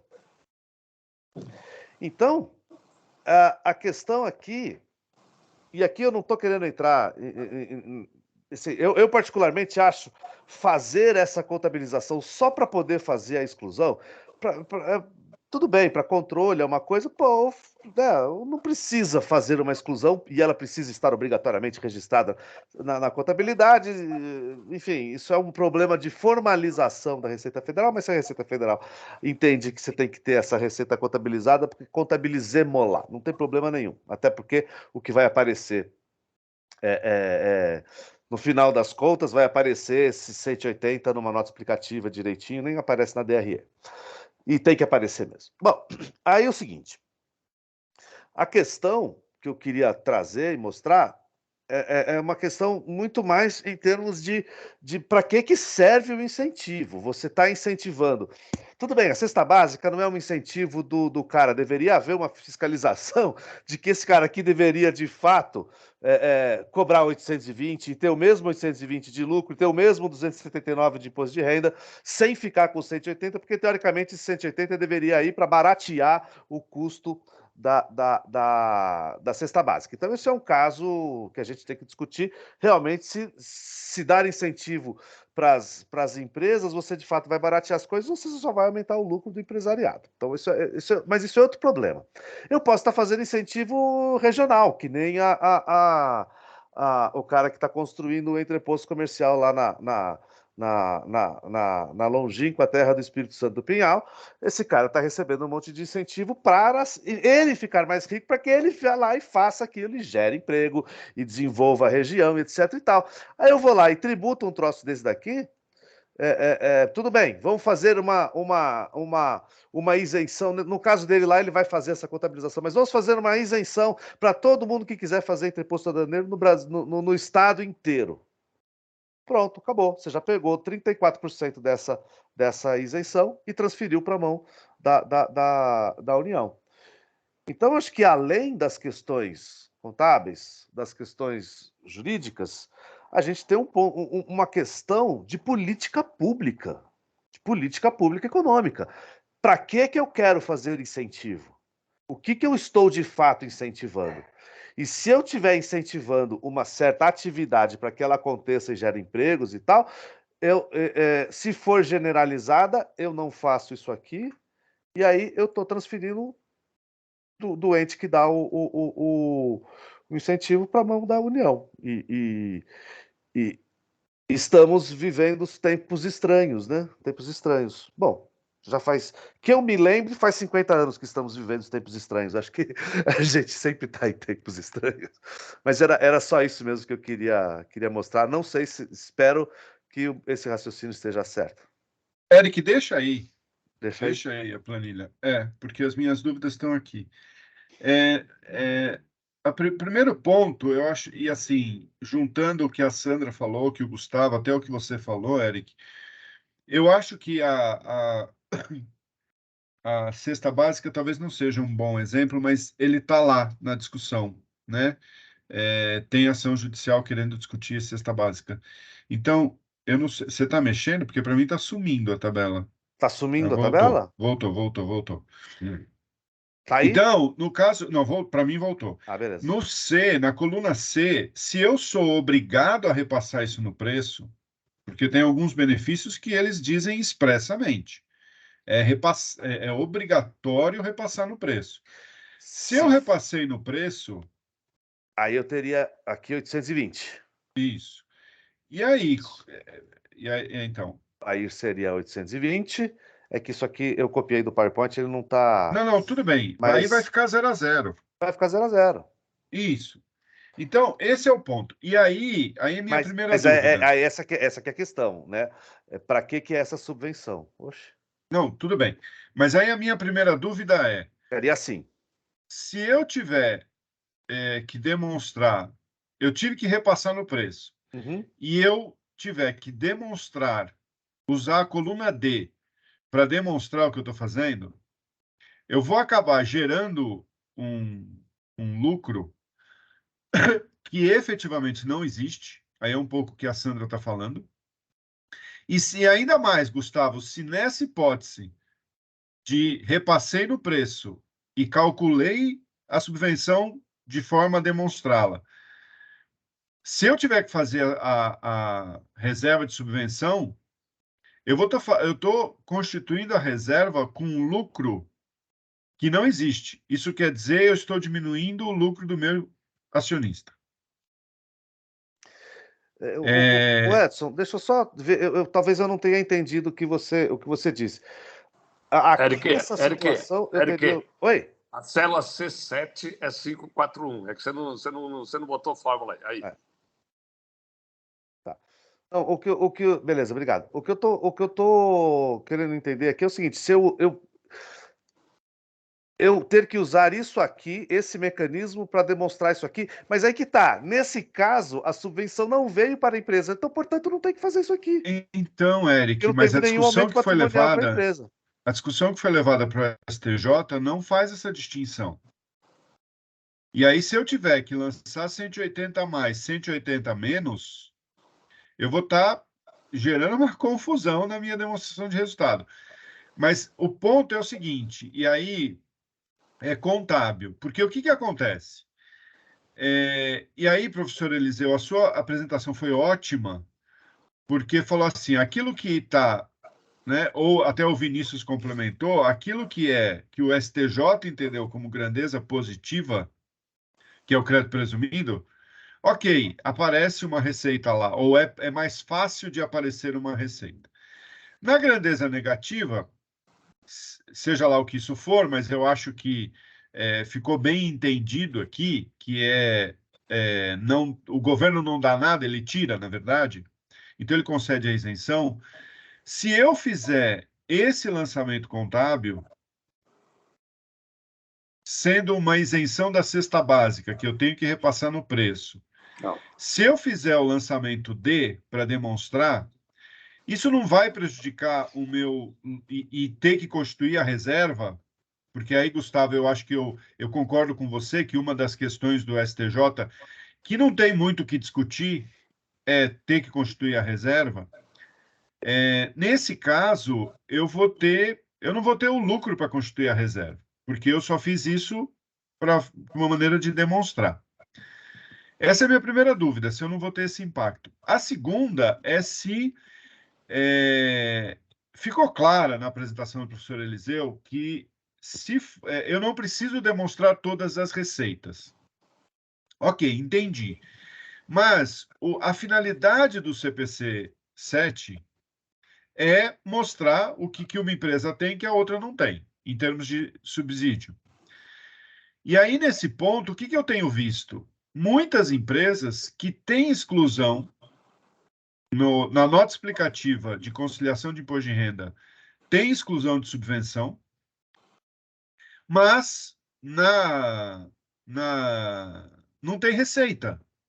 Ou é uma redução de custo, então o custo está menor por conta dessa subvenção, ou simplesmente não apareceu a receita, houve simplesmente a exclusão. Isso não causa um problema de divulgação? Porque eu não vou saber se aquele lucro bruto dela está correto. Está correto? Correto ele está. Eu não vou saber se o lucro bruto ele é da operação em si ou ele está sendo incentivado por um benefício fiscal. Se eu não deixar claro isso, né? Então, minha dúvida é são essas duas. Se eu tiver que repassar no preço e mesmo assim demonstrar que eu tive essa subvenção e constituir a reserva de incentivo, eu vou estar prejudicando o acionista. Me parece que é isso. Vamos olhar isso aqui, Edson, porque é o seguinte, ó, se você repassou para o preço, colocou os 820, aí você teve uma despesa de CMS, uma receita de subvenção, você teve o mesmo LAIR de 820.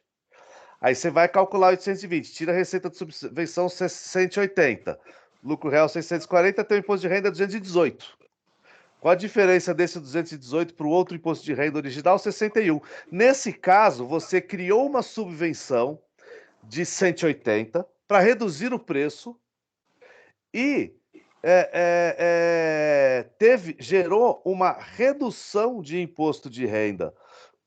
Então, olha só. Sem dúvida, mas agora faz o seguinte, qual é o lucro líquido na coluna B e qual é o lucro líquido passível de distribuição na D? Não, mas olha só, você falou, não, eu estou prejudicando o acionista. Você não está, não, porque R$61 a mais de lucro. Olha a diferença do lucro líquido. Não, isso é lucro líquido disponível para distribuição. Mas, meu amigo, eu sou dono da empresa, eu prefiro ter um lucro líquido não disponível para distribuição e tê-lo dentro da minha empresa do que não poder tirar. Eu estou ganhando 60. Eu participo de um processo de subvenção que não é uma subvenção para mim, é uma subvenção para o produto, e eu ganho 34% dessa subvenção, opa, eu não quero nem saber se isso é distribuível ou não. Quer ver se isso é distribuível? Então é o seguinte, lucro líquido menos 180, né? É. Mais 180. Beleza. Eu vou distribuir 422. Eu prefiro não distribuir 400... a diferença disso aqui vai ser de 119.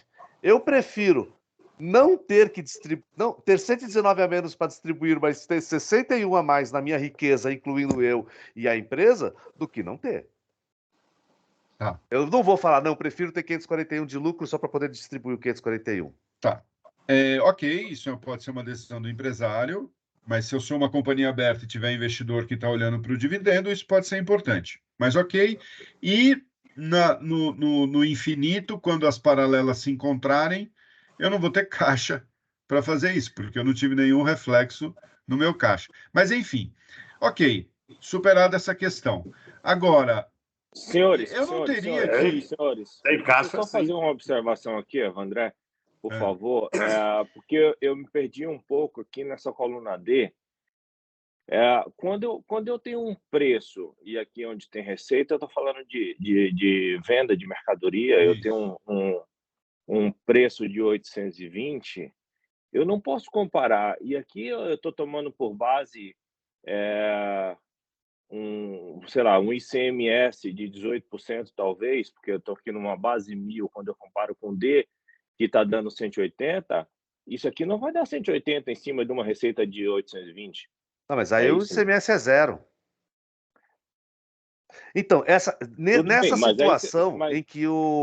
situação em que o imposto é integralmente retirado da base do preço, não faz nenhum sentido fazer essa contabilização. O que está dizendo é que o ICMS seria menos. Esse cálculo seria 18% sobre 820. 820.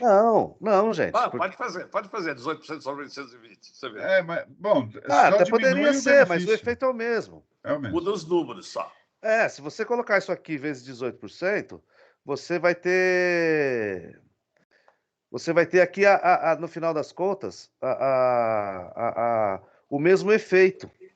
Você só vai ter aqui agora, vai ficar para você 60, em vez de 61 de lucro maior, vai ficar 50, que é 34% de 147. Continua não fazendo sentido disso aqui, porque você não ficou mais rico. Porque isso aqui, teoricamente, foi passado integralmente para o preço. Então, você não deveria ter uma receita de subvenção. A receita deveria ser na medida em que há um acréscimo patrimonial para a empresa. Então, mas nesse caso não foi considerado no julgamento. Mas tudo bem, eu não tenho culpa que o pessoal que está julgando não entende nada do que eles estão falando. Isso estamos em linha, né? Querer esse conhecimento do STJ. Mas a minha preocupação aqui, no fim, a maior preocupação minha aqui é que eu tenho analisado alguns balanços por conta dessa decisão. Eu acho que pode tirar, Eric, eu acho que agora já ficou claro. E que na nota explicativa como eu disse, na nota explicativa de conciliação do imposto de renda, existe lá uma exclusão que eu não acho em outra linha da DRE. Então, o que isso pode estar acontecendo? Pode estar redução de custo? Pode ser. Mas, então, o lucro bruto que eu estou demonstrando, ele está sofrendo o impacto da subvenção. E isso não está claro. Você tem olhado a nota explicativa de receita bruta e receita líquida e ver se essa informação não está lá? Não está. Pelo menos nas que eu olhei. Claro, não vou dizer que nenhuma pôs, óbvio. Mas, assim, não tem uma linha específica, só tem, assim, normalmente, na nota de PL, fala da reserva, ou na nota de imposto de renda, fala da exclusão, da linha de exclusão de subvenção. E aí, assim, me parece que, se for isso mesmo, estou em dúvida, mas me parece, fiquei mais em dúvida agora, com a apresentação do professor Eliseu, não fiquei mais em dúvida, porque ele foi claro em falar que não precisa estar necessariamente demonstrado. Mas aí a finalidade do CPC 07 não está sendo atingida. Nota explicativa, normalmente tem nota de subvenção de investimento, né? Não tem, mas não diz aonde está no DRE. Então, eu salvo erro ou omissão, para me corrija se eu estiver errado, pelo que eu me lembro, é uma opção da empresa colocar um netando o outro ou você colocar embaixo como outras receitas. E pelo que eu entendi, ninguém coloca em outras receitas, todo mundo coloca como redução e aparece o ICMS pelo netado. Mas E essa informação está na nota explicativa. Mas o segundo, o CPC 07, deveria estar a receita bruta e os dois valores, no caso nosso, lá dentro da nota explicativa da receita líquida. Por isso que eu perguntei para o Edson. É assim que a norma exige. Você já viu isso feito em algum lugar, alguma vez? Sim. Eu não me lembro de ter visto. Se não me engano, a Citrel é uma que tinha isso daí. Tinha, pelo menos. Eu vi informação em relatório de administração. Tá, pode ser. Que ela compara a receita líquida com subvenção e sem subvenção. Mas também em um caso. Eu vi um caso. Vandré. Senhores, eu gostaria aqui de ratificar a posição do Eric e dizer que, efetivamente, incentivo fiscal é uma questão de política pública mesmo, de desenvolvimento, seja lá política pública nacional ou estadual. E aí, a gente precisa entender que incentivo, como a própria palavra diz, é para incentivar, seja ela que é para incentivar a atividade industrial, deixando receita na empresa e ali estimulando, por conta da vedação da distribuição da parcela incentivada, estimulando o reinvestimento, e isso tem uma consequência de gerar mais emprego, de aumentar o valuation na empresa, e aí o sócio pode ser remunerado numa venda ou alguma coisa do tipo, como ele tem o objetivo de incentivar o aumento de escala de venda, como vocês colocaram aqui, o que a gente chama de incentivo de competição, né? Que você dá o incentivo para você reduzir o preço da mercadoria e efetivamente conseguir vender mais, na teoria, né? Então, tanto um como o outro é para exatamente incentivar a atividade empresarial. E aqui me veio agora uma reflexão que é o seguinte: eu acho que é muito engraçado o posicionamento da União de querer tributar incentivo fiscal estadual, quando a própria União, para desenvolver algumas regiões, ela concede incentivo fiscal de redução de imposto de renda. Por exemplo, no caso dos incentivos fiscais da Sudam e da Sudene. Eu acho isso de um nível de contradição abissal, mas é só para colocar mais uma resignação na mesa. Mas essa é a prova, Vandré, que pode ter subvenção por meio de isenção, redução de base. Pode. Só tem que ser uma subvenção. Fala, Sandra. Não, acho que foi o Gustavo que comentou da Lei Complementar 160. Eu entendo, Gustavo, que a isenção e a redução está lá. Só que eu acho que a Lei Complementar 160, tanto que ela colocou a imunidade, né? A hora que eu vi a Regina Helena falando no STJ aqui, claro que imunidade não é benefício fiscal, claro, né, gente? Ninguém nunca passou pela cabeça de alguém que imunidade é benefício fiscal, entendeu?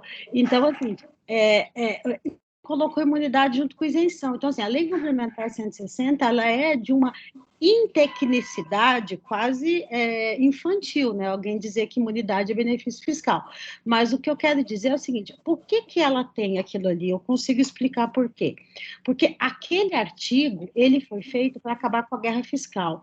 Então, o que os deputados queriam era colocar tudo ali para dizer, olha só, a gente está falando de tudo aqui, qualquer coisa. Então, eu não acho que ele tem uma tecnicidade, porque tanto não tem tecnicidade que ele coloca a própria imunidade junto. Agora, o que eu queria falar para o professor Eliseu é o seguinte: professor, no crédito presumido, a gente é obrigado a contabilizar, porque a nota fiscal ela sai cheia. Então, quando eu estou vendendo lá de Manaus, eu faço a minha nota fiscal por 100. tá? E aí, ou seja, eu tenho um documento fiscal, então, assim, não é uma opção. Agora, a questão da isenção, só voltando, eu até concordo que se existir uma isenção que seja para uma empresa determinada, direcionada, ela seria. Mas eu não consigo lembrar de cabeça uma que seja. Eu acho que praticamente 100% das isenções são via convênio do CONFAS. Eu sempre pergunto para alguém se alguém conhece uma isenção que ela é para uma empresa determinada, porque eu acho que se for para uma empresa determinada e não for para o convênio de ICMS, aí é diferente. Mas por convênio de ICMS, ela perde essa característica, né? Ela entra no total. Entendeu? Então, é isso que eu não me lembro, tá? Pode ser que exista uma isenção, e obviamente também pode ser que exista que não seja via convênio de CONFAS. Sandra, desculpa, a contabilidade não está amarrada à nota fiscal.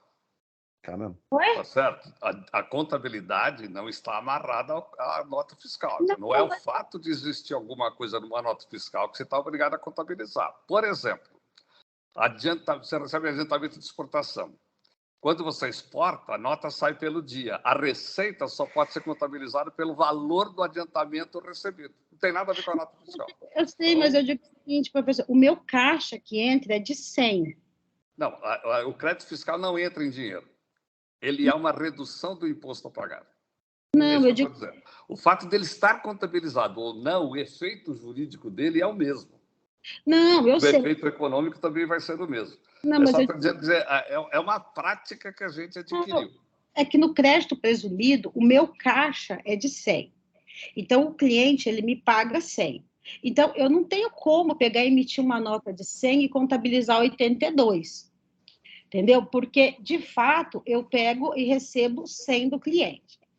No caso da isenção, eu não tem nada na nota fiscal. A nota fiscal, ela é de qualquer valor, pode ser de 95, por exemplo. Porque o que tem ali dentro é preço, é 100% preço. Então, mas é que você está amarrando a contabilização à nota fiscal. Não. Isso daí não existe. Você vai fazer a contabilização em função da essência econômica da transação e da operação. Está correto? É isso que eu estou dizendo. Entendi. Não, faz sentido. Aí que está a questão, porque não... e aí é que a gente está falando, a gente está falando de formação de preço, né? E aí o preço, ele não é subvenção, porque, na verdade, o preço é renda. E aí a gente entra num problema que eu acho que vai parar no STF, que é a isenção heterônima. Porque assim como o federalismo, pau que dá em Chico, dá em Francisco, assim como o federalismo aplica para que a União não tribute o Estado, o contrário é verdadeiro.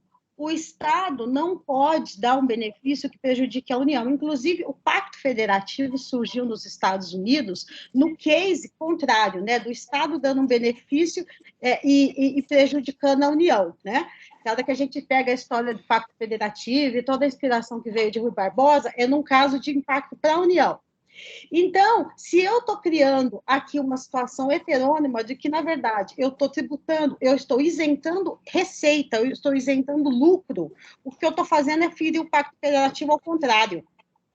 Não, aí eu concordo com você. Tanto que naquele exemplo que o Eric mostrou, se você está vendendo por 1.000, tem a isenção dos 18%, mas isso é feito para você repassar ao preço. Se você repassar ao preço e fazer aquele cálculo que ele tinha na letra D, quem vai pagar o pato é o governo federal. E outra coisa... Vai aumentar o lucro da empresa, vai aumentar o lucro da empresa porque ela vai deixar de pagar o imposto. Então, o Estado dá uma subvenção, ele deixa de receber um pedaço, esse pedaço não é do empresário, porque ele é repassado para o consumidor, mas ele paga menos imposto e fica com esse pedaço. Então, ele também tem ganho, como bem demonstrou o Eric. Então, aí é uma questão, do ponto de vista de política pública, se realmente, neste caso, da cesta básica, desde que reduzido o preço, se deveria realmente inserir o imposto. Estou falando do ponto de vista de política pública. A legislação fiscal eu não sei dizer. Aí realmente não deveria, concordo. A esse ponto eu concordo. Só um outro comentário, Edson, final, só para finalizar.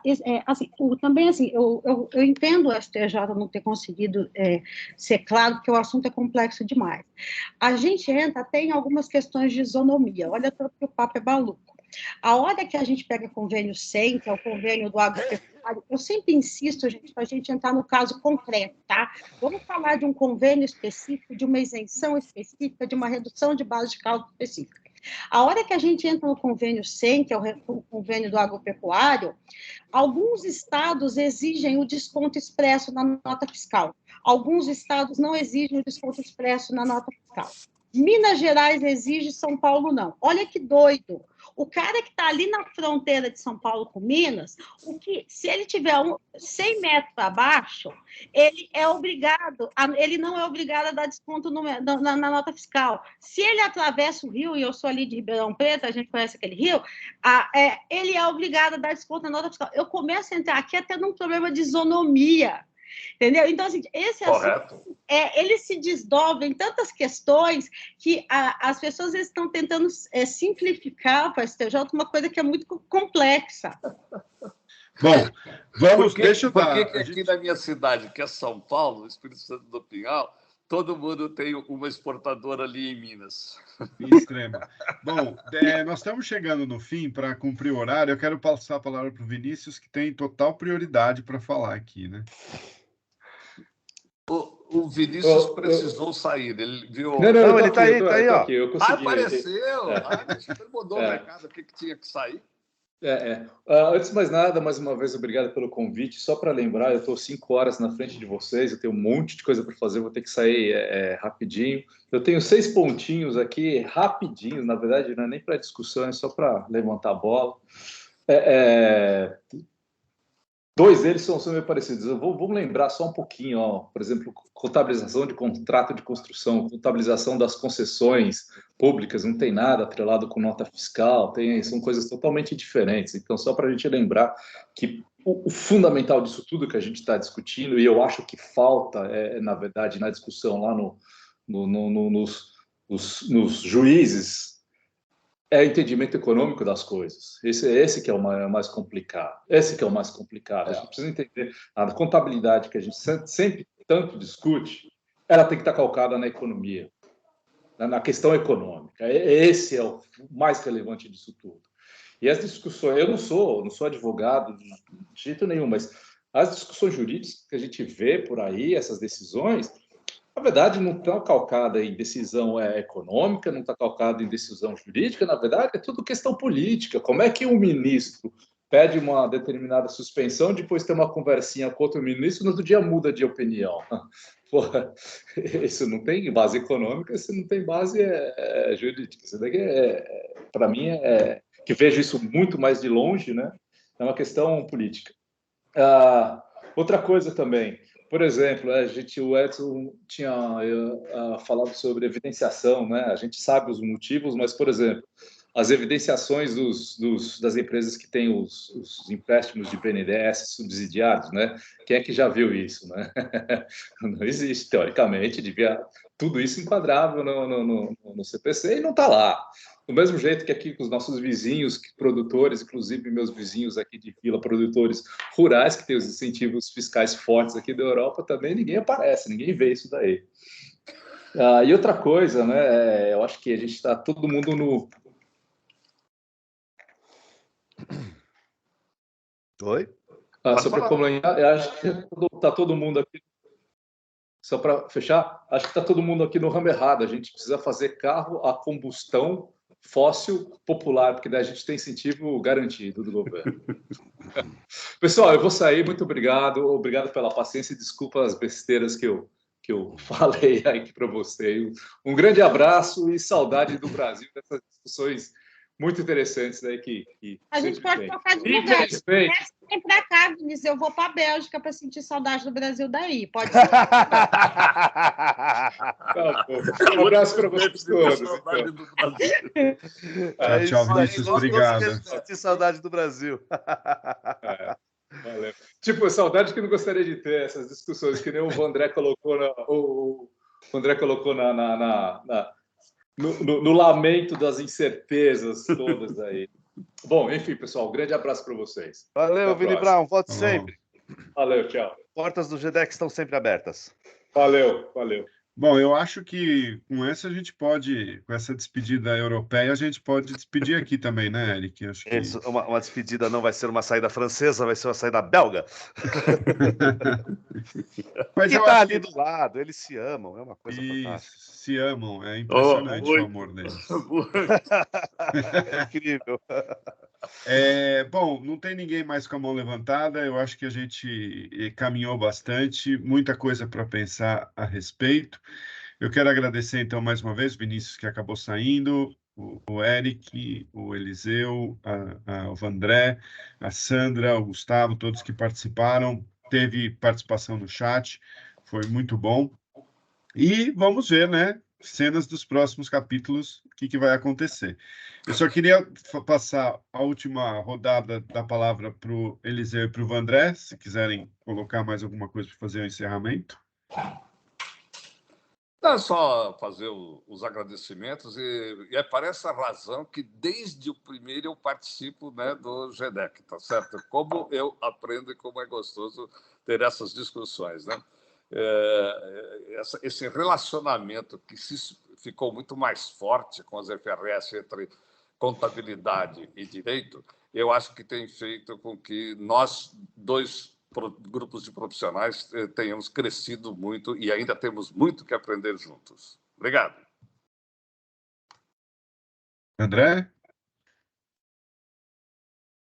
Gostaria de agradecer principalmente a você, Ed, por ter convidado para poder estar neste ambiente tão rico de discussão.